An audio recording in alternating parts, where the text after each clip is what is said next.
Our next presentation is Melissa Edwards to talk about treatments for Down syndrome. Hi, my name is Melissa Edwards, and for my research topic, I chose Down syndrome and preferred treatment. So the reason I chose this topic is I actually have a personal connection with it. My little cousin, who is now 10, was born with Down syndrome.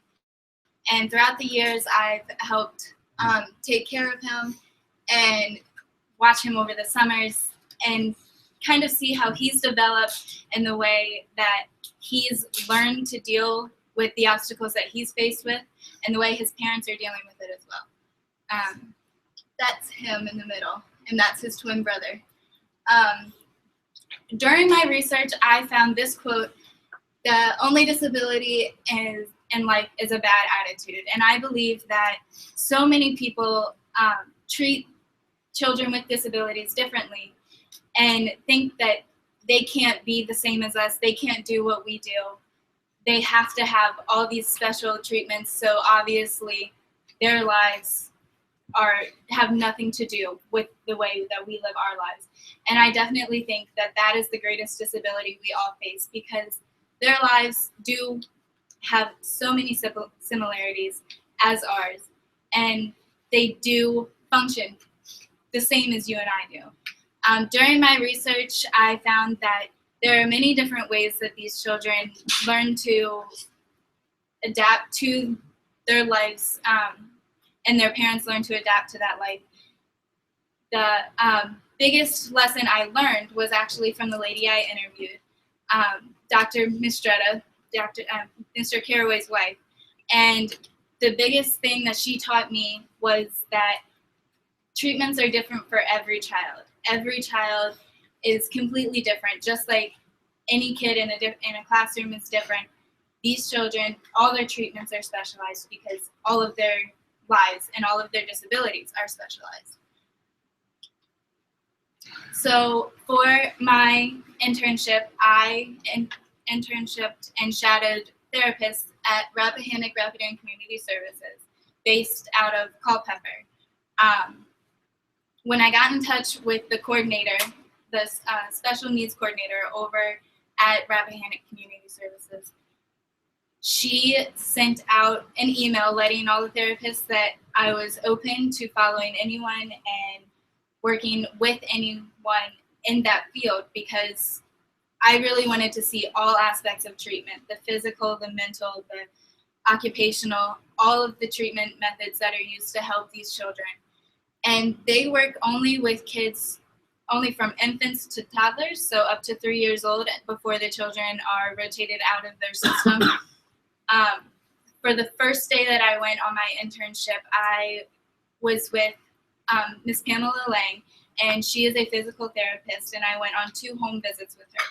Rappahannock Community Services, they have offices, but they don't do treatments at their offices. They mainly focus on home visits. So it was really nice. I got to go and see the children in their own environments and see how they reacted to things when they were comfortable.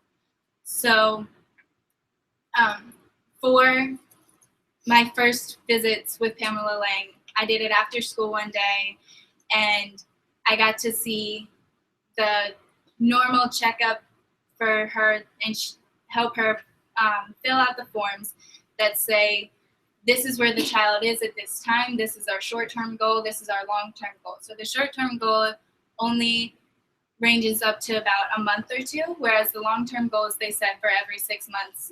And they check up, they actually have meetings with other specialists from Rappahannock Rapidan Community Services that come in and make sure the child is progressing and try and see if the treatments they are using are working, and if not, what can they do to change them. My research mainly focused on the technology aspect of treatments for disabled children.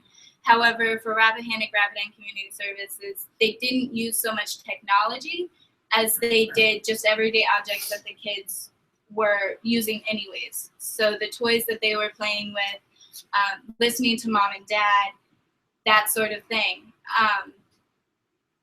So I got to see the physical therapist side. And then I went back another day with a special educator, and I actually got to see her install someone into the program. So I got to see her interview the child, see what the child cognitive skills already were. I got to see the concerns of the parents and what the parent was already figuring out on their own and how to work with that. I got to see all the paperwork that is involved with that. With this special educator that I shadowed that day, Miss Sivers, she really taught me that if you're going to be a specialist in this field, that you really needed to have a flexible schedule, because the parents, they have to go to work and they want to be there for the visits as well. So you have to be able to go in at nights and early in the mornings and be able to take off your lunch break and move your schedule around to fit theirs. We were in the car a lot that day, traveling to the different homes and trying to get to everyone that we needed to go to. I was fortunate enough that the parents were letting me come into the home. However, I was not able to take pictures. They weren't comfortable with their children being all over some stranger's phone, and I completely understand that. And then Miss Sivers was not able to give me a picture either. So unfortunately, I don't have a picture of my mentor or really my internship, but they do have an office here in Orange, which is actually how I found them. And the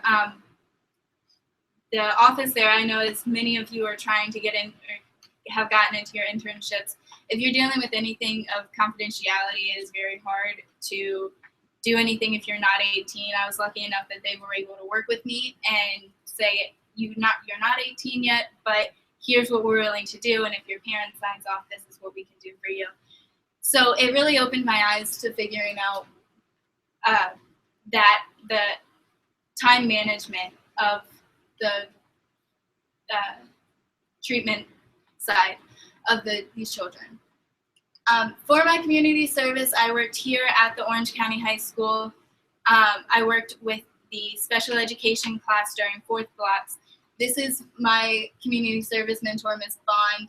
She's a new teacher this year, and she really helped me when I was trying to figure out what my legacy was going to be, because I was kind of scrambling, wasn't really sure what I was going to do, and she was like, well, here's what I'm planning on doing for this child who needs help communicating. So that's where my technology part came in.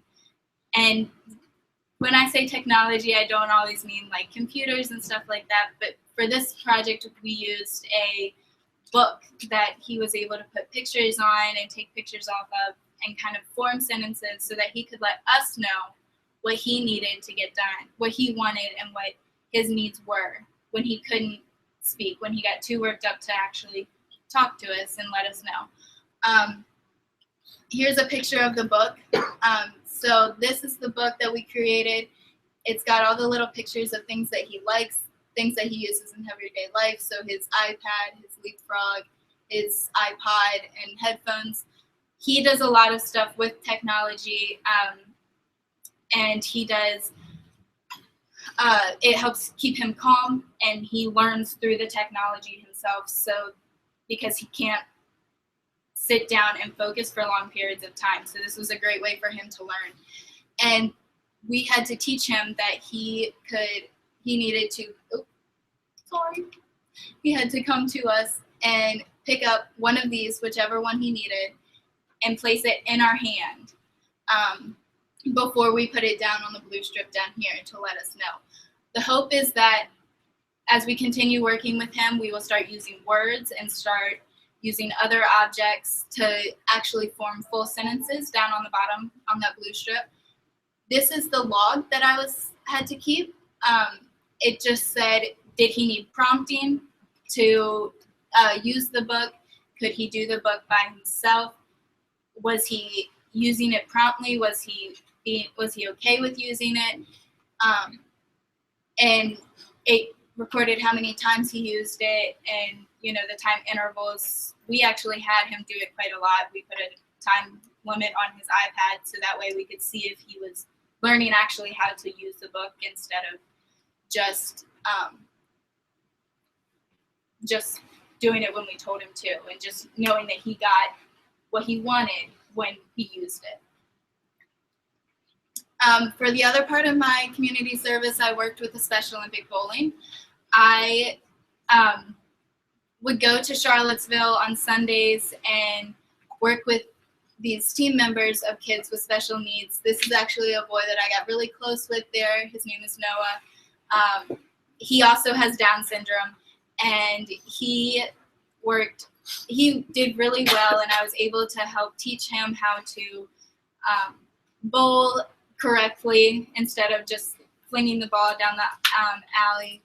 And so there I learned that you really have to keep your patience when working with these children, because they don't always understand that the way things are supposed to be done. They have to be taught it just like any other child.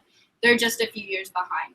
So you have to keep your patience and really work with them, and just remind yourself that they have a lot more obstacles than we do, and they have to be able to move through them in a different way.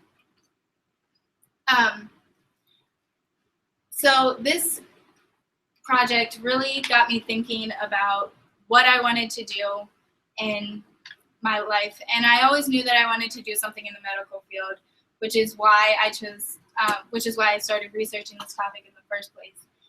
And then it really got me thinking about how much I enjoyed working with special needs children, and so it really got me interested in working with developmental pediatricians.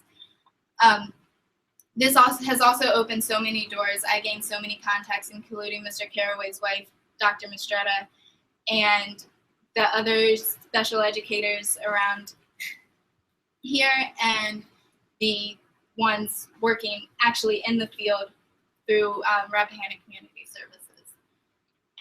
If I were to give any type of advice to upcoming Governor School seniors, I would say don't procrastinate like everyone else has said. Make sure you're getting those things turned in on time and in a timely manner. My choir director likes to tell us, if you're on time, if you're late, if you're ready before, you're on time. So don't procrastinate, and communication is key. I know I ran into a couple glitches throughout my project, and realized that I really did need to communicate more, not only with my mentors, but with my advisors and my director as well. So as long as you keep those doors open, those communication lines going, you will do just fine.